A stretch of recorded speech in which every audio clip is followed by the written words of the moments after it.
Assalamualaikum warahmatullahi wabarakatuh.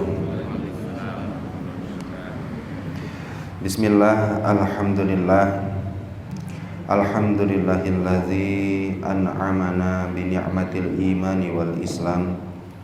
Wassalatu wassalamu ala sayyidil anam, habibina wa qurrati a'yunina wa maulana Muhammadin sallallahu alaihi wasallam wa ala alihi wa ashabihi ya nabi'al ulumi wal hikam, amma ba'du. Qala Allah ta'ala fi kitabihil karim wa huwa asdaqul qailin. Bismillahirrahmanirrahim. Kullu nafsin dha'iqatul maut wa innama tuwaffawna ujurakum yawmal qiyamah faman zuhziha 'anil nari wa udkhilal jannata faqad faz wa mal hayatud dunya illa mata'ul ghurur. Al-ayah wallahu a'lam bi muradih wa bi maqsudih. Wa qala fi du'a rabbi shrah li sadri wa yassir li amri wahlul 'uqdatam min lisani yafqahu qawli. Allahumma sakhkhir lana lisana sidqi waj'alhu mahallal fahmi lil khitab wan nutqa bis shawab wal amala bis sunnati wal kitab. Allahumma iftah lana abwabal ilmi wa zidna ilma wa fahma wa alhiqna bis sholihin. Allahumma iftah alaina futuhal arifina bi hikmatika wansur alaina rahmataka wa dzakirna ma nasina ya zal jalali wal ikram walhamdulillahi rabbil alamin. Qala muallifu hadzal kitab rahimahullahu ta'ala wa nafa'ana bihi wa bi ulumihi wa a'ada alaina min barakati wa karamatihi. Allahumma wafiqna li isabati shawab wa janibna zaiga wal irtiyab wa nafa'na wal muslimina bima hawa hadzal kitab ala hadhihi niyatil hasanah wa bi kulli niyatin shalihah. Al-Fatihah. A'udzu billahi minasy syaithanir rajim. Bismillahirrahmanirrahim. Alhamdulillahi rabbil alamin arrahmanir rahim maliki yaumiddin. Iyyaka na'budu wa iyyaka nasta'in. Ihdinas siratal mustaqim. Siratal ladzina an'amta 'alaihim ghairil maghdubi 'alaihim waladdallin. Bismillahirrahmanirrahim. At-tayyul haqiqiyyu antatwiya masafatad dunya angka hatta taral akhirata aqraba ilaika minka. At-tayyul haqiqiyyu, melipat yang hakiki, antatwiya masafatad dunya, ialah engkau melipat jarak dunia anka darimu, hatta sehingga taro engkau melihat al akhirata akhirat, aqroba ilaika minka lebih dekat daripada dirimu sendiri. Sekali lagi apa ya? At-tayyul haqiqiyu, melipat yang hakiki, antatwiya masafatad dunia angka, ialah engkau melipat jarak dunia darimu, hatta tarol akhirata aqroba ilaika minka, sehingga engkau melihat akhirat lebih dekat daripada dirimu sendiri. Nah, ini hikmah yang alhamdulillah insyaallah kita akan kaji dan kita akan baca sarahannya. Ini kalau dihitung sudah hikmah yang ke berapa ini Pak? 85 ya Pak. 85, yang mudah-mudahan ini pun bisa menjadi ilmu yang manfaat juga bagi kita, dan kita pun termasuk golongan orang-orang yang diridhoi dan dekat dengan Allah Subhanahu wa taala. Bapak-bapak sekalian, sebelum kita akan jelaskan, pertama-tama kalau ada orang yang udah dekat dengan Allah, itu dalam beberapa keterangan Rasulullah SAW pernah menyampaikan, ini hadis qudsi, yaitu tidaklah seorang hamba mengerjakan sebuah ibadah yang disunnahkan oleh Allah sehingga dia sudah istiqomah mengerjakan yang disunnahkan oleh Allah, dia akan semakin dekat dan dicintai oleh Allah. Kalau sudah dekat dan dicintai oleh Allah, seperti apa? Matanya maka menjadi mata Allah, artinya nggak pernah melihat kecuali hal-hal yang diridhoi oleh Allah. Tangannya jadi tangan Allah. Maksudnya nggak pernah menggunakan tangan kecuali untuk mencari ridho Allah. Nah, bahkan saking hebatnya orang yang sudah dekat dengan Allah ini, ada semacam karomah, semacam hal-hal yang di luar nalar yang Allah berikan kepada mereka sebagai bentuk ma'unah dari Allah, pertolongan dari Allah Subhanahu wa taala. Tetapi sejatinya orang-orang yang udah dekat tuh nggak mengharapkan hal itu. Jadi kalau nanti ada orang zikir, apa tujuan zikirnya? Meh ngapung, enggak ada. Orang yang dekat dengan Allah tuh nggak punya tujuan untuk zikir supaya bisa terbang, enggak. Atau zikir agar supaya bisa lipat bumi. Pernah Bapak dengar istilah lipat bumi, Pak? Lipat bumi itu yang jaraknya beribu-ribu kilometer, hanya bisa kemudian kalau pakai lipat bumi itu dia jadi hanya kayak berapa meter saja. Nah, itu kalau biar gampang Bapak nanti memahaminya seperti Rasulullah lah. Rasulullah Isra dan Mi'raj itu menggunakan lipat bumi ya Pak ya.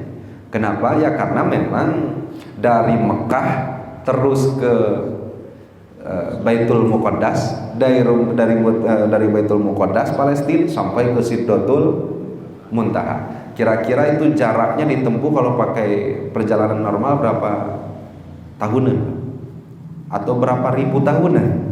Tetapi Allah Subhanahu wa taala diberikan mukjizat Rasulullah SAW, jarak yang tempuhnya asalnya jauh menjadi dekat. Jarak tempuh, waktu tempuh yang asalnya lama menjadi singkat. Sampai-sampai kan di hadis itu Bapak, Rasulullah SAW ketika Isra dan Mi'raj pergi sampai ke pulangnya itu, tempat pembaringan beliau panasnya masih terasa. Padahal kita tahu Isra Mi'raj itu apa saja yang Rasulullah SAW lihat, Pak. Itu kan linuriyahu min ayatina, keajaiban-keajaiban Allah, keagungan-keagungan Allah. Dari mulai nanti dari Mekah ke Baitul Muqaddas itu kan 5 kali berhentinya Rasulullah.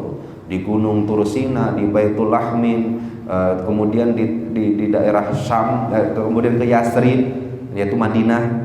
Itu kan 5 kali Rasulullah SAW sebelum sampai ke Palestina. Nanti dari Palestina naik ke langit pertama, ketemu Nabi Adam, sampai langit ke-7 ketemu Kanjeng Nabi Ibrahim. Kira-kira lamun di jarak tempuh itu berapa kilo kan? Oh, semua hitung, nah, semua pakai kilo nih kayaknya. Kalaulah pakai waktu itu berapa tahunan? Nah, kayaknya nggak mungkin lagi kita pakai tahun ya Pak. Udah kalinya udah istilahnya apa ya Pak? Yang cahaya itu ya Pak. Itu udah pakai kayak gitu. Akhirnya ditempuh hanya dengan jarak, hanya dengan waktu yang lailan, sebagian malam saja. Kira-kira itu ngelipat enggak Pak? Artinya melipat jarak dan melipat waktu.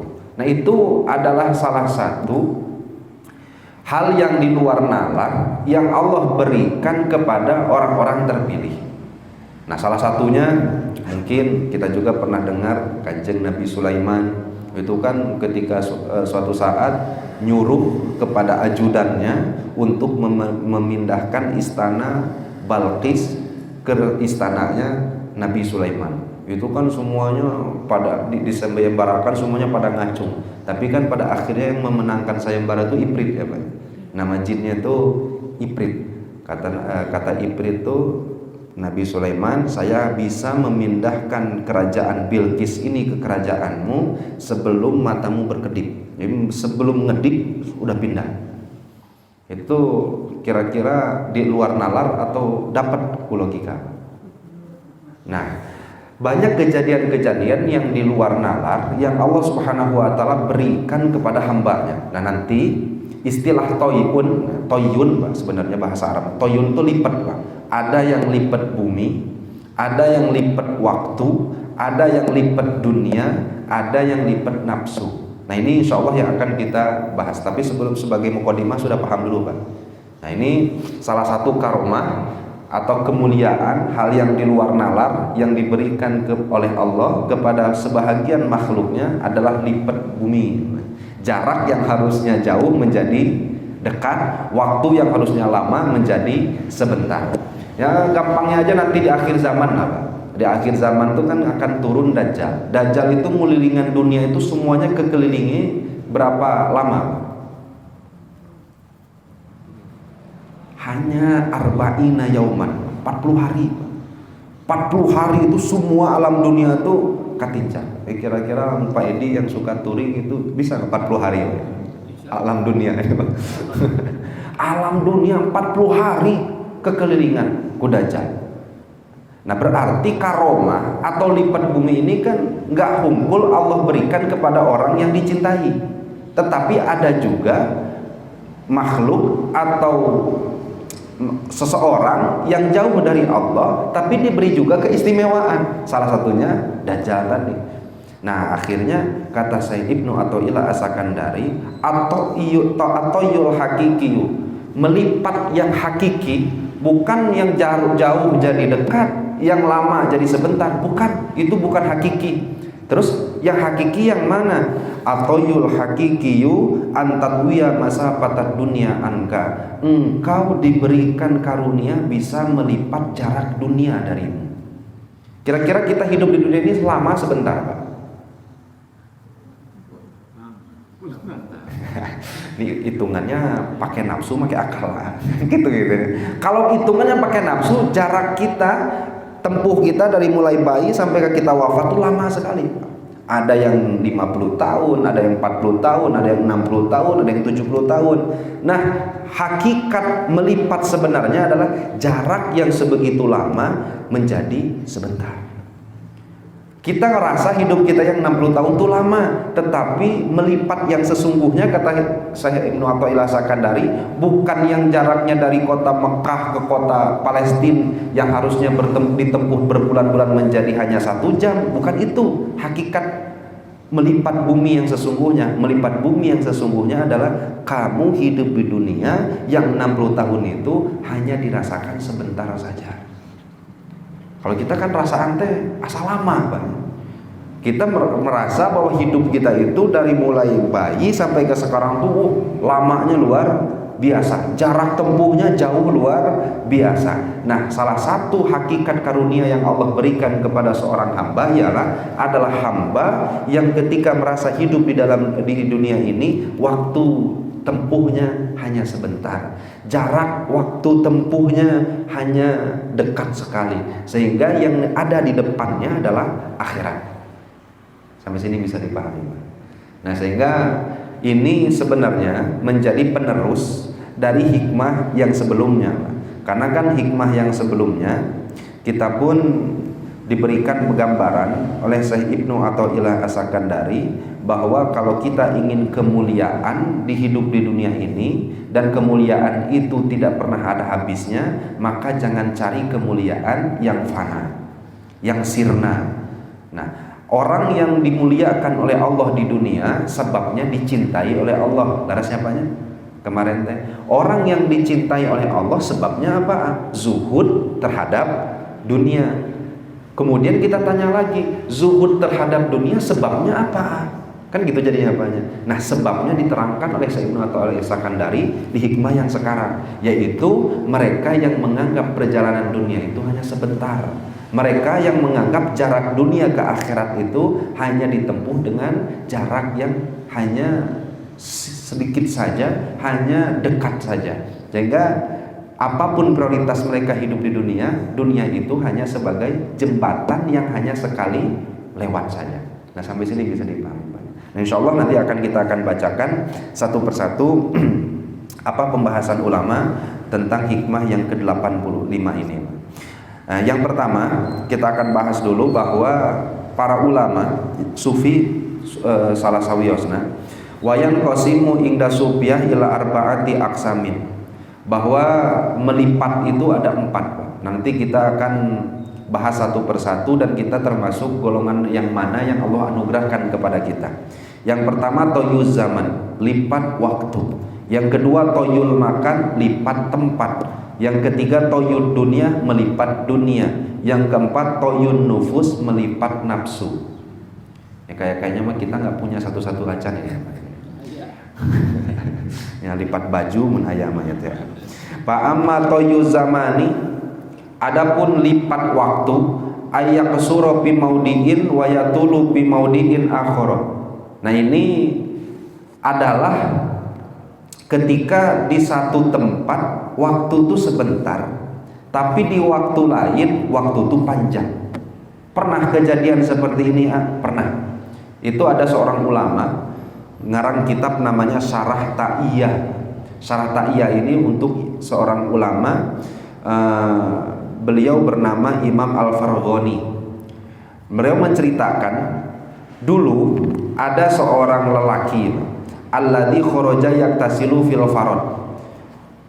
Keluar dari rumahnya tujuannya untuk mandi di sungai Farad. Farad itu Efrat lah mungkin sekarang.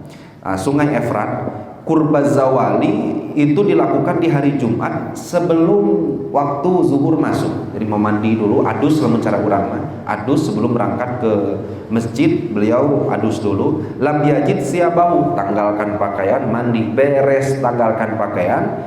Kemudian dia mandi, setelah mandi dicarinya pakaian tadi, gak ketemu. Akhirnya pasalah katorikon, dia cari. Pas nyari-nyari gitu, hatta dakhala Misra, ari ujuk-ujuk pas nembus hiji tempat, lah kok ujuk-ujuk di Mesir, padahal asalnya dia di Baghdad. Ini kisah seseorang yang disebutkan oleh Imam Al-Farghani, ujuk-ujuk nepi di Baghdad. Nah, kemudian sesampainya di Mesir, menjalani hidup sehari-hari, fatazawaja fiha wa wulida lahu auladun wa baqiya sab'a sinina, menikah, punya anak, hampir tinggal 7 tahun di kota Mesir, padahal asalnya di Baghdad.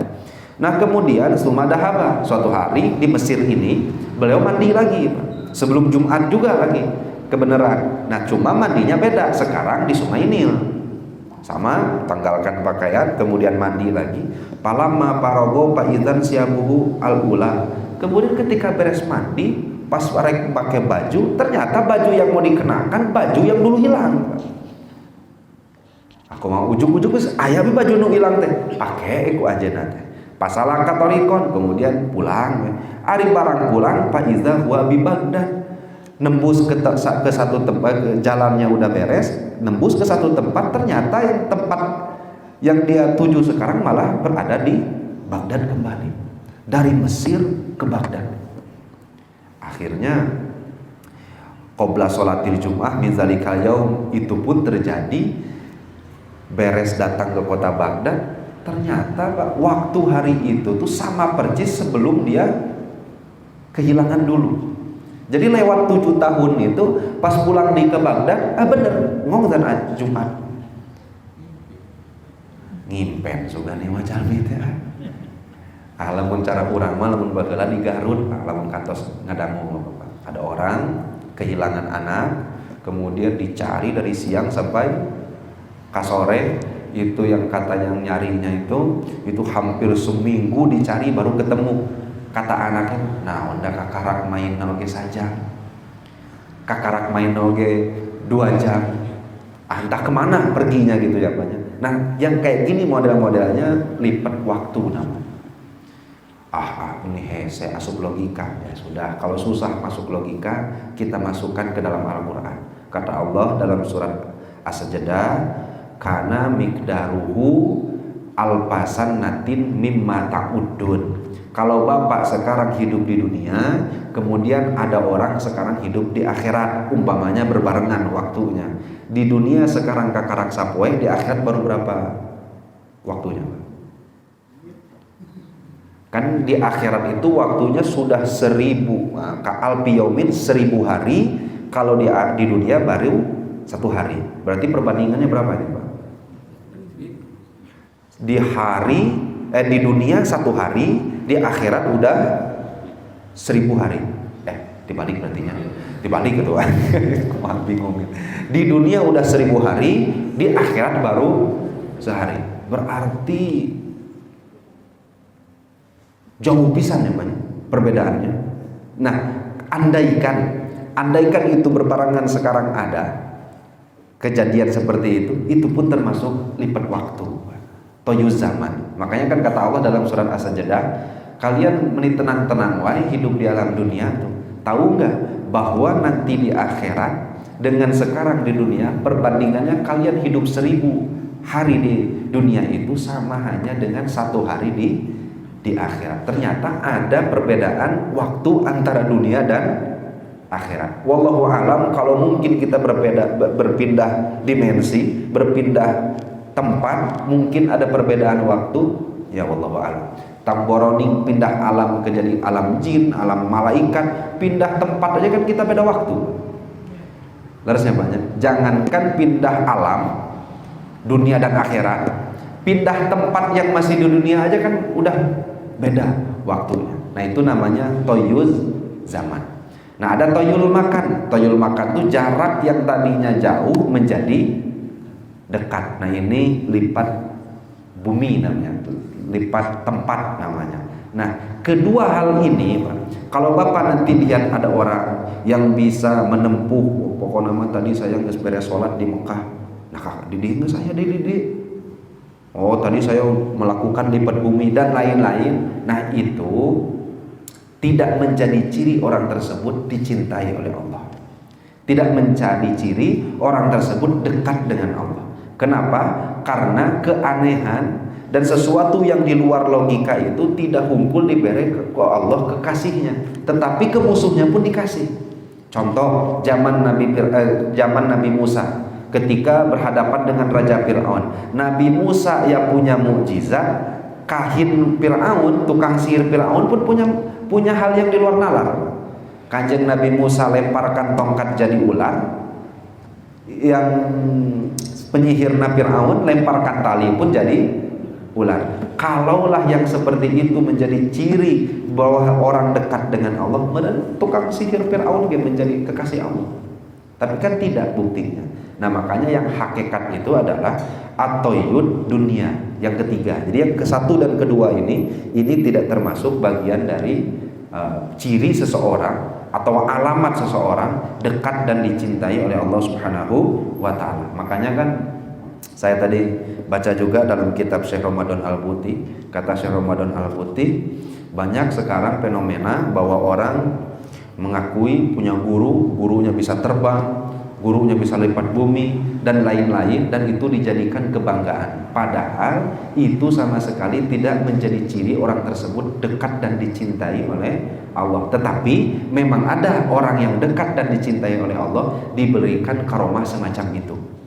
Tapi tidak menjadi ciri pasti orang tersebut dicintai oleh Allah. Nah makanya Bapak-bapak sekalian, yang harus kita miliki itu ialah yang ketiga dan keempat. Apa yang ketiga dan keempat? Yaitu toyud dunia, lipat dunia.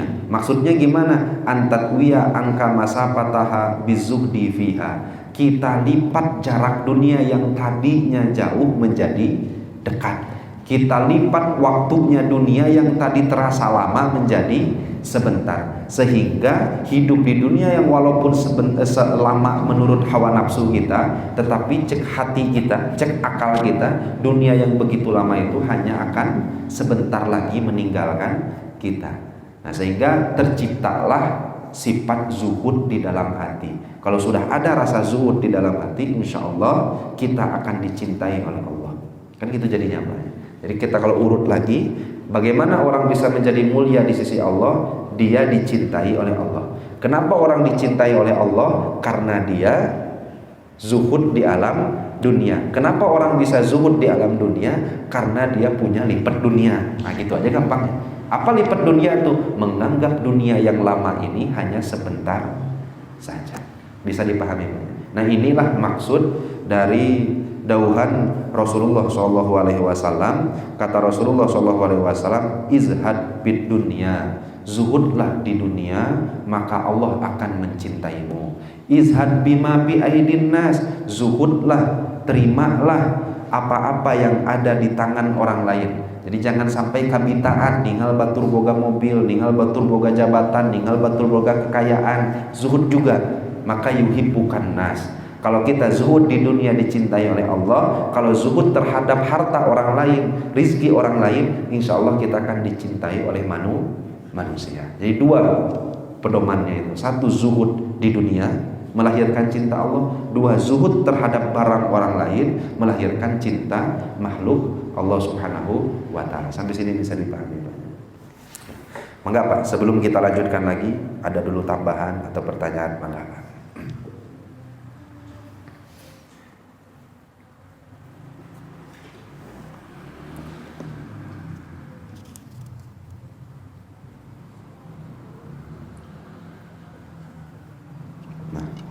Kalau tidak ada, kita bacakan lagi sedikit lagi ya banyak. Ada seorang ulama besar, namanya Imam Abu Muhammad Al-Murtais. Ada santrinya bicara atau mengatakan kepada Syekh Abu Muhammad Al-Murtais ini, inna fulanan yamsi alal ma. Kiai, ada orang ahli ibadah kemudian yamsi alal ma, sekarang dia bisa jalan di atas air. Kata laki-laki tersebut ke Syekh Abu Muhammad Al-Murtais. Kalau bapak yang diajak ngobrol gimana respon bapak? Wah, sakti, guru sih mau yakin. Akhirnya apa jawab Syekh Abu Muhammad Al-Murtais? Indi man makanahullahu min mukhalafati hawa fa huwa a'zamu minal masyi alal ma wa bil hawa. Oh, saya punya santri. Dan santri saya lebih hebat karomahnya dari itu. Nah, jadi diceritakan ada orang yang bisa lewat berjalan di atas air, malah dijawab, oh saya juga punya santri, dan santri saya punya karomah, punya kelebihan dan kehebatan yang lebih dari itu. Apa itu? Indi man adalah seorang laki-laki yang mukhalifatu hawa nafsihi, yang selalu bisa menjaga hawa nafsunya. Ada santri di sini yang santri tersebut sudah bisa mengalahkan hawa nafsunya, maka itu a'zamu, lebih agung, lebih hebat daripada hanya sekedar bisa terbang di atas awan atau bisa berjalan di atas air. Berjalan di atas berjalan di atas air itu kan sama aja sama angkang-angkang. Tahu Bapak angkang-angkang? Angkang-angkang itu kan bisa jalan di atas air, tapi dia kan nggak menunjukkan itu dekat dengan Allah. Akhirnya bisa hiber di atas awan, ya sama burung juga pun sama.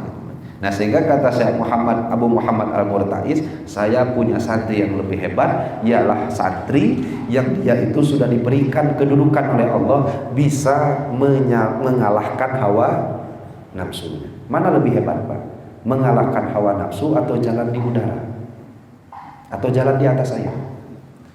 Tapi kalau Bapak diberikan pilihan, Bapak memilih yang mana? Bisa nggak? Itu dua-duanya saya miliki. Kalau kita pasti gitu keinginannya. Nah kemudian ada seorang ulama juga mengatakan la taqrabu lil fakir idza ra'aitumuhu yusalli katsiran. Kalian jangan merasa bunga, jangan merasa bahagia, jangan merasa takjub. Ada seseorang yang yusolli katsiran, salatnya banyak, au yadhkuru katsiran, zikirnya banyak, au yasumu katsiran, puasanya banyak, au ya'tazilu katsiran, uzlahnya banyak, hatta tarahu zuhdan zahada fid dunya, sehingga kalian melihat dia zuhud terhadap dunia. Artinya kalau ada orang zuhud terhadap dunia, maka walaupun ibadahnya tidak sebanyak orang lain, maka terhitung sebagai ibadah yang lebih cepat mendatangkan ridho Allah. Sekali lagi ya banyak. Nah nanti alasannya apa insya Allah kita akan bongkar. Kalau ada orang ini zuhud terhadap dunia, ibadahnya ala kadarnya, kayak kita lah umpamanya temanya. Nyata tahajud ya kadang-kadang, puasa Senin pun sama Kamis ya kadang-kadang. Mun aya ijazahan ti guru kakarang, lamun aya hajat baru, kalau nggak ada ya hari-hari. Nah kemudian baca Qurannya, ya kita nanti sering baca Quran, ada baca Quran tapi tidak sering umpamanya. Dibandingkan dengan seseorang, dia nggak zuhud terhadap dunia, tetapi sholatnya kencang, baca Qurannya rajin, puasanya rajin. Mana Abdul? Abdul Keni yang punya zuhud. Kenapa Abdul yang punya sifat zuhud? Karena niat dari orang yang ibadah tanpa zuhud itu bisa tercampur dengan hawa nafsu. Biar gampang kayak gini. Kalau ini sholat, apa tujuan sholatnya? Sudah tidak lagi untuk mendapatkan dunia. Orang dia gak suka dunianya. Tapi terkadang yang ini sholatnya banyak tapi gak punya zuhud terhadap dunia. Terkadang ada niatan sholat ibadahnya ingin diganti dengan dunia. Bisa gak dipahami maksud saya? Nah terkadang kan banyak orang yang datang ke kiai minta ijazah, minta wirid. Kenapa minta wirid? Iya teh, hoyong cepet-cepet gon, hoyong benghar, hoyong anu, ada nggak Pak? Adanya banyak. Sehingga motivasi dan niat untuk berzikirnya itu malah untuk dunia. Tetapi ada yang orang yang zikirnya zikir aja. Ketika ditanya, ini zikir benghar hente, zikir we hayo benghar hentenya, memang tujuan zikir itu bukan untuk memperkaya diri, tapi untuk mendekatkan dan mencari ridho Allah Subhanahu wa Ta'ala. Paham gak maksudnya? Nah sehingga tadi disebutkan jangan tertipu, jangan langsung merasa takjub kalau orang sholatnya banyak, kalau orang puasanya banyak. Kalau orang tersebut sholatnya sudah banyak, puasanya sudah banyak, belumlah sempurna kalau tidak dibarengi dengan zuhud. Nah sehingga bukan berarti melarang kita sholat banyak, bukan banyak. Kalau Bapak saya yakin sudah sholatnya sudah sering sekali, sudah banyak sekali, puasanya sudah tidak tertinggal, yang sunat sudah dawam, tinggal ditambah dengan zuhud, dan insya Allah itu lebih cepat untuk mendekatkan dirinya kepada Allah Subhanahu wa Ta'ala. Nah itu bagintan banyak yang mudah-mudahan kita pun termasuk orang-orang yang diberikan zuhud oleh Allah. Zuhud bukan berarti Bapak harus meninggalkan dunia juga. Zuhud berarti setiap dunia yang Allah berikan dijadikan wasilah untuk menggapai akhirat. Jadi zuhud itu Pak bukan berarti kita itu harus miskin, enggak. Tapi apa? Rasul itu punya doa. Doanya itu kayak gini Pak. Mungkin doa ini enggak mungkin Bapak amalkan. Allahumma ahyina miskinan wa amitna miskinan wahsurna yaumal qiyamah ma'a zumaratil masakin. Kata Rasul, ya Allah, hidupkan saya dalam keadaan miskin, matikan saya dalam keadaan miskin, dan kumpulkan saya nanti di yaumul qiyamah beserta golongan orang-orang yang miskin. Mau diamalkan enggak Pak? Kalau mau saya ijazahkan. Jangan dulu lah. Ya artinya Bapak-bapak sekalian, Rasulullah SAW itu bukan miskin, tetapi memilih hidup sederhana. Kenapa memilih dalam hidup sederhana dan serba kekurangan? Karena mencontohkan kepada umat bahwa ketika hidup dalam keadaan seperti ini, nah biasanya Pak, Rasulullah itu pasti memilih sesuatu yang ketika Rasul memilih hal itu akan menjadi contoh kepada umat, dan itu posisi berat. Contoh kayak gini Pak, pernah nggak Bapak lihat Rasulullah SAW punten banyak bertani dalam kehidupannya sehari-hari? Pernah nggak dengar? Berkebun dan lain-lain. Tapi yang dicontohkan oleh Rasulullah apa Pak? Berdagang. Bekerja sih pernah ya Pak ya? Karena pernah bekerja kepada Siti Khadijah, mendagangkan barang Siti Khadijah. Kenapa dicontohkannya malah itu? Bukankah Rasul pernah menyebutkan kasab terbaik itu, pekerjaan terbaik itu yang pertama apa? Bertani. Kenapa Rasul nggak bertani, malah berdagang? Yang posisi dalam keabdolan kasab itu kan berdagang ke berapa Pak? Kedua ya Pak ya? Ke satu bertani, yang kedua berdagang, yang ketiga barulah amal-amal yang lain atau pekerjaan-pekerjaan yang lain yang hasil dari halal. Kenapa dicontohkannya berdagang? Karena di perdagangan banyak jalan seseorang bisa masuk neraka dibandingkan dengan pertanian. Benar tidak? Oh kan ada juga yang tani bisa jadi masuk neraka karena nggak bayar zakat. Tapi kan di dagang juga harus bayar zakat, sehingga sama saja kan beratnya. Dagang berat, terus tani berat karena ada sama-sama zakatnya, sama nih perbandingannya. Tetapi di dagang itu tempatnya orang berbohong, tempatnya orang menipu, tempatnya orang culas. Kenapa Rasul memilih berdagang? Karena ingin menempatkan satu posisi yang posisi tersebut adalah posisi paling sulit. Sampai sini bisa dipahami tidak Pak? Nah kenapa Rasul memilih miskin? Nah, kalau kita orang-orang supiah kemarin, karena adab di miskin itu lebih gampang daripada adab di apa namanya? Kopdu bastu namanya. Mungkin itu, Pak. Pokok nama yang talahan, pokok nama gitu ke atas. Antara kopdu dan bastu, adab menjaga adab ketika di kopdu lebih mudah daripada menjaga adab ketika di bastu, dan Rasulullah SAW memilih hal itu. Nah, sehingga zuhud berarti adalah bukan berarti punya harta dihambur-hamburkan, dihilangkan, tidak, tetapi lebih kepada bagaimana harta yang Allah titipkan ini menjadi wasilah kita mencari ridho Allah. Dan yang kedua, zuhud berarti tidak serba kapita dengan barang yang tidak ada. Nah, ini yang penting, Pak. Jadi kalau yang sudah ada dimanfaatkan untuk mencari ridho, kalau yang belum ada tidak menjadi sababiah, dia menjadi jauh kepada Allah. Ya kan, terkadang ada orang yang mati-matian mengejar cita-cita surudak-suruduk, sehingga yang haram nggak pernah dia tahu, yang halal tidak pernah dia tahu. Tujuannya cuma satu, barang yang belum ada gimana caranya dapat, kan gitu penghindar-hindarnya.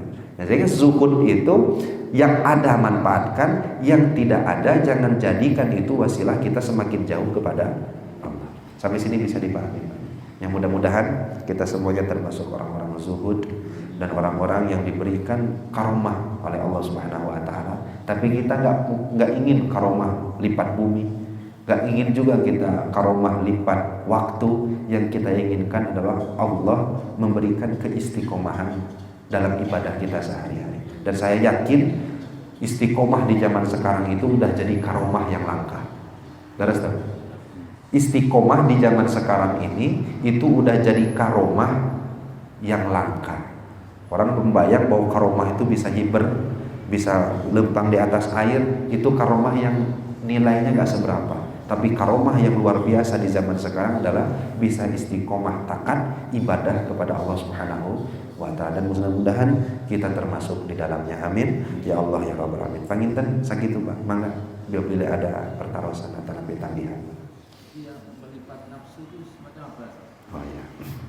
Kalau melipat nafsu itu biar gampangnya, kita hilangkan seluruh sifat-sifat yang ada, yang buruk yang ada di dalam hati.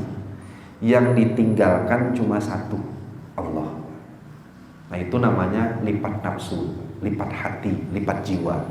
Seluruh yang berkenaan dengan duniawi, seluruh yang selain dari Allah hilangkan dari hati, tinggalkan hanya Allah sendiri. Nah, pokoknya yang ketiga dan keempatnya susahnya luar biasa. Ya, jadi itu memang karunia dari Allah. Lipat dunia sama lipat nafsu, ya Mas. Lipat dunia berarti menganggap dunia itu hanya sementara. Lipat nafsu menghilangkan seluruh sesuatu yang ada di dalam hati selain Allah, dihilangkan, ditinggalkan hanya Allah. Nah, gitu begitu. Tanya dibaca cekap. Pamit cekap ditutup berdoa. Wal afu minkum. Wassalamualaikum warahmatullahi wabarakatuh.